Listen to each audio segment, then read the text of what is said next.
You're right guys, Mr. Juggy here and welcome to a brand new Black Ops 3 video, and it's a bit of a different video. It's my first comparison video and it's between Origins and Der Eisendrache. Both very similar, both fan favorited maps. Origins is a bit of a legend, iconic Black Ops 2 final DLC pack map, which is a lot of people's favourites, but since Der Eisendrache just released, I think Der Eisendrache trumps it a little bit in some people's eyes, and that's just what we're going to be talking about, people's different opinions on each other's maps. Now we have a special little overlay, as you can probably see and probably notice. Now that is not going to be on the video for full tip thing because it sort of covers up the screen, but on the left is basically what we're going to be comparing both of the maps. And the first one we're going to be talking about is the Wonder Weapon, which isn't an LMG from Origins or the Ragnarok from Der Eisendrache. It is actually the bows and the staffs, which are both very similar, but they do have an edge over one another. So each one is better than the other in a different sense, in a different context, as the bows are funner to use because they look cooler and they're quite easy to build. I mean, the map's very small itself, so it doesn't take a massive trek to the other side of the map to complete the sort of small Easter egg that you have to do to get the upgraded bow, either the lightning bow or any of the other free bows. They're quite easy to get and quite fun to get, whereas with the staffs it's quite a trek to get around the map. But I think the bow, in a sense of how fun it is and how cool it looks, gets the edge. But purely looking at how powerful the weapon is, I think the staffs get it. They have more ammo, and I think they're actually more powerful and have a bit of an edge over the bow. So I have to give the Wonder Weapon point to Origins, despite the bows being just a little bit cooler. So the second point up for grabs depends on the playability of each map, and to be honest, this has to go to Der Eisendrache simply because it's small and it's really fun just to start doing the bows on round 2, and it's just so small that you can get it done and get set up by round 10 and be ready for the Panzer at round 12. But Origins is such a big and lugging map, you have to have stamina to get around the map quickly, and it's just not the case with Der Eisendrache. It's actually the opposite, and traversing around the map in Der Eisendrache is actually quite fun, so the playability is unbelievable on Der Eisendrache, and I have to give the point to Der Eisendrache on this occasion. And the third point, which will break the tie, is the originality of each map, and there's only one iconic, legendary map that changed the way that we look at COD and the way that we look at zombies, and that goes to Origins.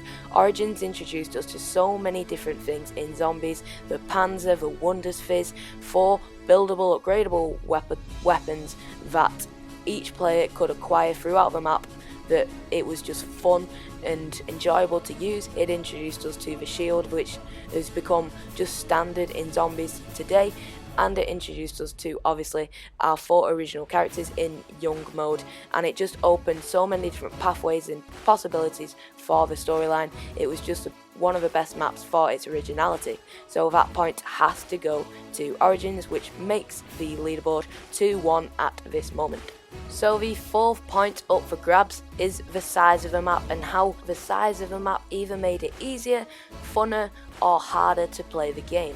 Now, they had to give you something like the tank in Origins to get around the map, because it's such a big and large map to get your head around and actually memorize, to know the best routes to go. And Eisendrache is completely the opposite. It gives you more ways to get around the map quicker, which is just really helpful. It gives you the launch pads, and it even gives you the blue room in the pyramid room to just bounce up, which is just really useful.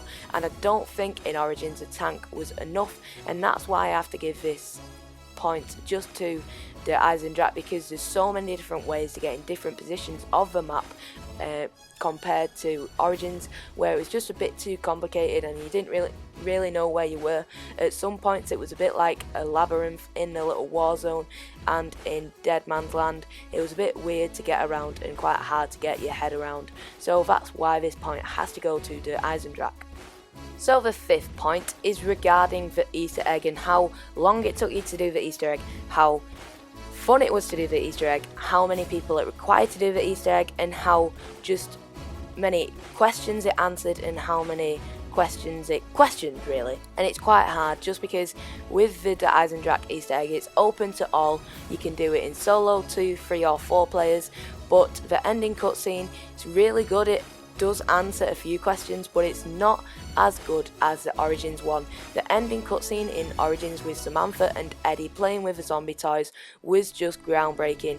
It astonished some zombie people, and I think it put Mr. Waffle Waffles in a coma for a few weeks because it was just mind-blowing and nothing can beat it. No Easter egg can beat that one, and I think you all remember it. It was just unbelievable, and the day that someone found that out, it was like hitting the jackpot for YouTube views. So we have to give this point to Origins, which makes it free too, even though it did take a bit longer to do than Der Eisendrache. It was still a phenomenal Easter egg that nothing can beat, so that point still has to go to Origins. So the 6th point is regarding the setup, and there's no doubt, it goes to Der Eisendrache. It takes about 20 minutes to get the bow, it takes about 20 more minutes to get it upgraded, and you can probably be completely set up at round 10. Some people might think that's a bad thing, but I personally think it's a really good thing because it fills all people. It fills the people that are experienced because they can have a personal race with themselves, how fast they can do it, and even the unexperienced people can do it pretty quick.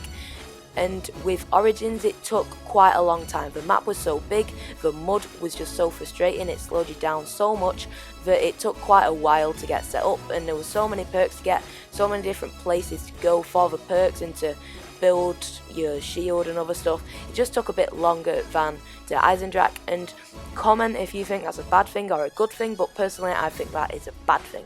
Which is why it is now tied up to 3-3, and the next comparison we are doing are the annoyances in the map. And if you don't really understand what I mean by that, it's basically George in Call of Dead or the Panzer, but not really the Panzer because it's a boss on me and it can't really be classified as an annoyance.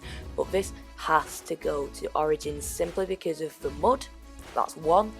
And the tank killing you, that's 2. The massive robot stepping on you, that's 3. And just the size of the map and the fact that you have to get stamina up to actually travel around the map, that's 4. And with the Eisendrache, I don't think there's many annoyances apart from a rocket, which is a big one and it can kill you in an instant, but that's not worth trumping the other 4 from Origins. So it's pretty simple question that Origins loses on that one, so it's 4-3 to the Eisendrache.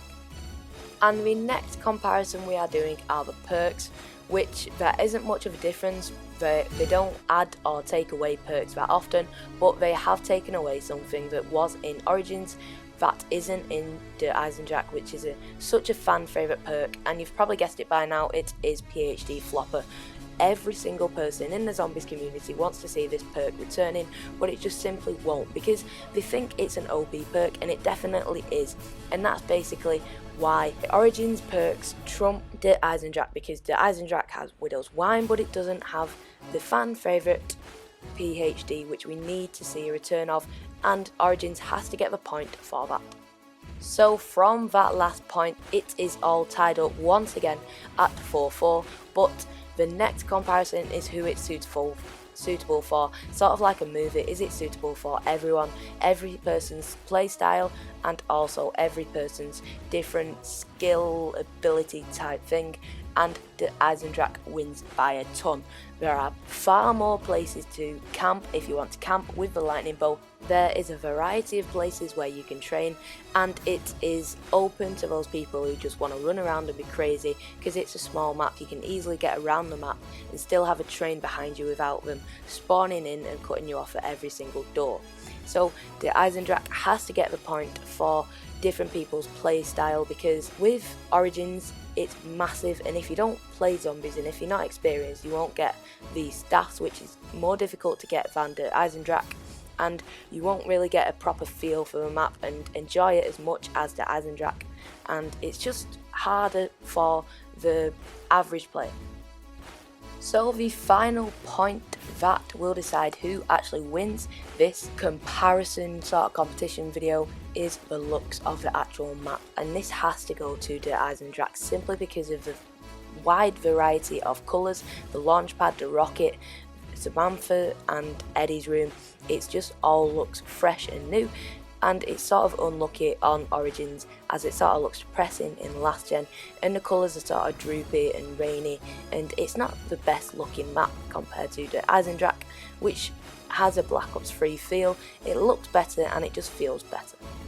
So this will be the end of the video, guys, and if you agree with any of the points that I've made in this video, please drop a like, subscribe and comment in ways that improve my next Black Ops 3 video. But until then, goodbye.